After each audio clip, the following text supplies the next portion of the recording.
ప్రాంగణం తిరువూరు నుంచి సభా వేదిక మీద ఉన్నాం.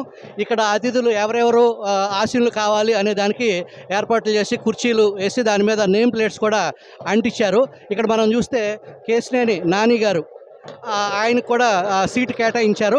ఆయన ఇవాళ జరుగుతున్నటువంటి ఈ సభకి సంబంధించిన బ్యానర్లు కానీ సభా వేదిక మీద ప్రత్యేక ఆసనం కానీ సీట్ కానీ అట్లాగే ఈరోజు పార్టీ రిలీజ్ చేసిన పేపర్ యాడ్స్లో కేశినేని నాని ఫోటో కూడా వేయటం జరిగింది.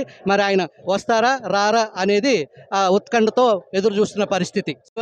నేను మీ సుభాకర్. తెలుగుతో మాట్లాడటానికి కేశినేని చిన్ని గారు మనకు అందుబాటులో ఉన్నారు. చిన్ని గారు చెప్పండి, ఏర్పాట్లు ఎలా జరుగుతున్నాయి?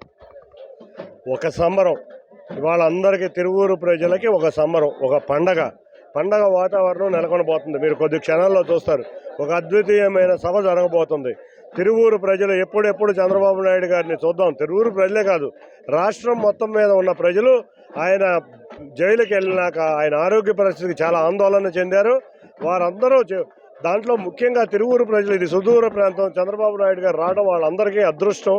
ఇటువంటి అదృష్టాన్ని ఒక పండగ వాతావరణంలాగా మా నాయకులు కార్యకర్తలు తిరువూరు ప్రజలు జరుపుకోబోతున్నారు.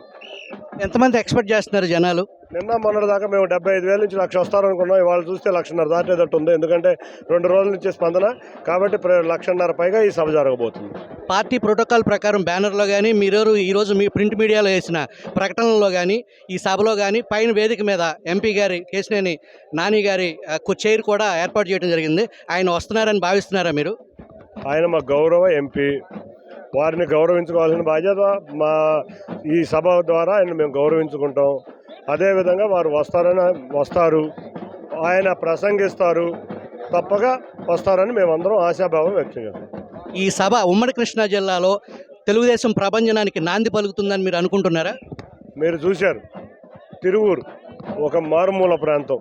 ఈ ప్రాంతానికి చుట్టూ తెలంగాణ బోర్డరు, ఏ కాన్స్టిట్యున్సీ చుట్టూ కూడా లేవు. ఇటువంటి కాన్స్టిట్యున్సీలో 1,50,000 మంది వస్తున్నారంటే తిరువూరులో ఒక క్యాండిడేట్ని నుంచుంటానికి కూడా ఎవరైనా భయపడే విధంగా, అంతేకాకుండా ఉమ్మడి కృష్ణా జిల్లాలో కూడా 16 నియోజకవర్గాలు తెలుగుదేశం గెలవబోతుంది. తిరువూరులో వైసీపీకి నుంచోటానికి కూడా అభ్యర్థులు దొరకని పరిస్థితి ఎదురు కాబోతుంది. కేశినేని నాని గారి విషయంలో ఆయన సభకి వస్తారని ఆశిస్తున్నాము. మేము ప్రోటోకాల్ ప్రకారం ఒక ఎంపీగా, పార్టీ ఎంపీగా కేశినేని నానిని గౌరవించడం మా బాధ్యత అని చెప్పి కేశినేని నాని గురించి సుస్పష్టంగా ఆయన అభిప్రాయాన్ని, కేశినేని చిన్ని గారి అభిప్రాయాన్ని మనకు తెలియజేశారు.